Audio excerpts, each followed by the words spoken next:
एक ऐसा युवा जो अपने गांव और समाज में बदलाव की बातें करता था, लेकिन 17 जून 2026 को उसकी कहानी गोलियों की आवाज़ के साथ खत्म हो गई। पुलिस ने एनकाउंटर बताया, परिवार ने इसे हत्या कहा और आज भी लाखों लोग जानना चाहते हैं कि आखिर भरत तिवारी की कहानी की सच क्या है। नमस्कार दोस्तों, मैं हूं दिलीप, आप देख रहे हैं DLP 32।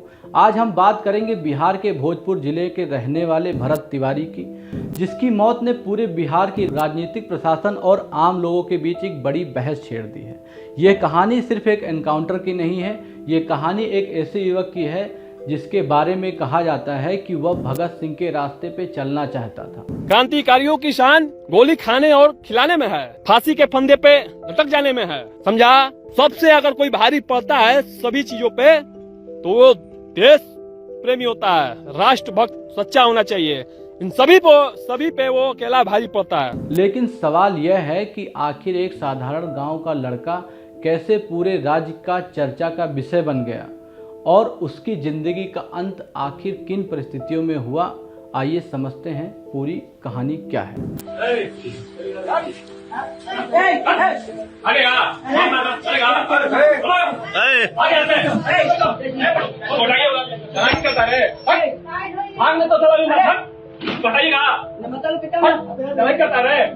भोजपुर जिले के शाहपुर क्षेत्र के बिलौटी गांव में जन्मे भरत तिवारी का बचपन एक सामान्य ग्रामीण परिवार में बीता। गांव के लोगों के अनुसार भरत बचपन में ही सामान्य बच्चों से थोड़ा अलग सोच रखता था और जब उसके हमउम्र के बच्चे खेलकूद में व्यस्त रहते थे तब अक्सर इतिहास और क्रांतिकारियों की कहानियां पढ़ने में रुचि दिखाता था। कहा जाता है कि किशोरावस्था में उसने पहली बार भगत सिंह के बारे में विस्तार से पढ़ा। भगत सिंह का साहस, भगत सिंह का जज्बा, अन्याय के खिलाफ आवाज़ उठाने का जज्बा और समाज में बदलाव लाने की सोच भरत तिवारी को गहराई से प्रभावित करने लगी। धीरे धीरे उसने भगत सिंह, चंद्रशेखर आज़ाद और अन्य क्रांतिकारियों से जुड़े साहित्य पढ़ना शुरू कर दिया। उसके करीबी बताते हैं कि वह अक्सर कहा करता था कि अगर समाज में अन्याय हो रहा है तो उसके खिलाफ आवाज़ उठाना युवा की जिम्मेदारी है। यहीं से उसके भीतर एक अलग सोच विकसित होने लगी। समय के साथ भरत गांव और आसपास के इलाकों के युवाओं के बीच जाने लगा।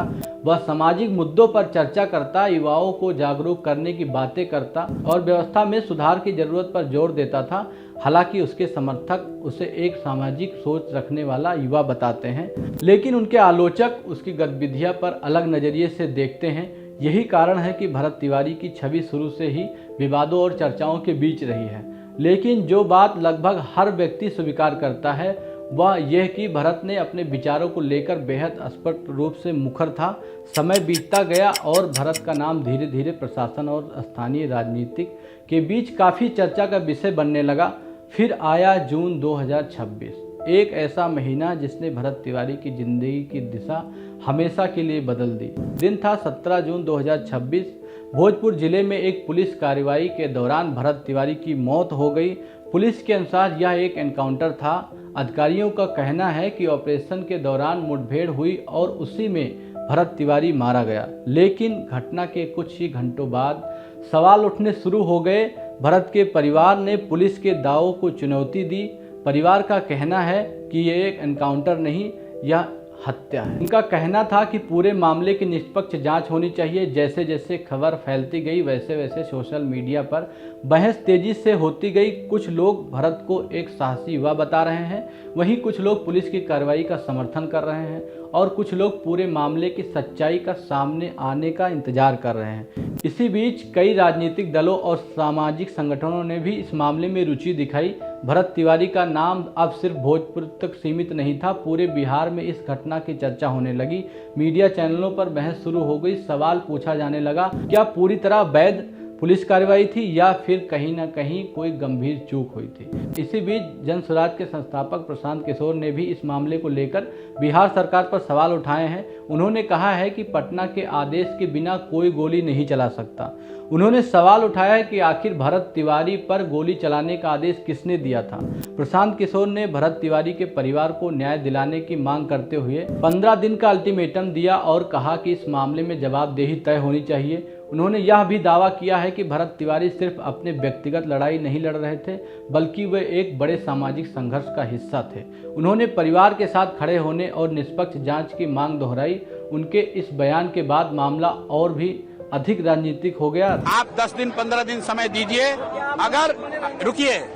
अगर इनको न्याय नहीं मिला, अगर कार्रवाई दोषियों पर नहीं हुई, न्यायिक जांच के रिपोर्ट का परिधि क्या है, उसमें अगर गृह मंत्रालय की भूमिका, गृह विभाग की भूमिका मुख्य है, क्योंकि कोई पुलिस वाला गोली नहीं चला सकता है जब तक पटना से आदेश नहीं होगा। राज्य भर में नई बहस शुरू हो गई। कुछ लोगों ने इसे न्याय की लड़ाई बताया और कुछ लोगों ने राजनीतिक दबाव बनाने की कोशिश कहा। लेकिन एक बात तो साफ है, अब यह मामला सिर्फ एक पुलिस कार्रवाई नहीं रह गया, बल्कि पूरे बिहार की राजनीति का बड़ा मुद्दा बन चुका था। मामले ने तब और बड़ा मोड़ लिया जब बिहार पुलिस के वरिष्ठ अधिकारी ने स्वीकार किया कि कार्रवाई के दौरान कुछ स्तर पर चूक हुई थी।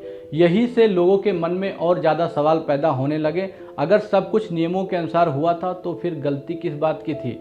इसके बाद भरत तिवारी की मां की शिकायत पर संबंधित पुलिस अधिकारियों के खिलाफ एफआईआर दर्ज की गई। मामले ने इतना तूल पकड़ लिया कि अंततः बिहार सरकार को न्यायिक जांच के आदेश देने पड़े। अब पूरा मामला न्यायिक प्रक्रिया के अधीन है और जांच एजेंसियां पता लगाने की कोशिश कर रही हैं कि 17 जून को वास्तव में क्या हुआ था। आज भरत तिवारी इस दुनिया में नहीं है, लेकिन उनके नाम पे बहस अब भी जारी है। कुछ लोगों के लिए वह भगत सिंह के विचारों से प्रेरित एक संघर्षशील युवा था, कुछ लोगों के लिए वो विवाद से घिरा हुआ व्यक्ति था और कुछ लोगों के लिए सिर्फ एक ऐसा नाम था जिसकी मौत का सच अभी सामने आना बाकी है। तो आपको यह वीडियो कैसी लगी? मिलते हैं नेक्स्ट वीडियो में, तब तक के लिए जय हिंद, जय भारत। अपना ओपिनियन जरूर बताएं, क्या सच्चाई थी क्या नहीं, और आपको क्या लगता है जरूर अपना कमेंट में आंसर करें।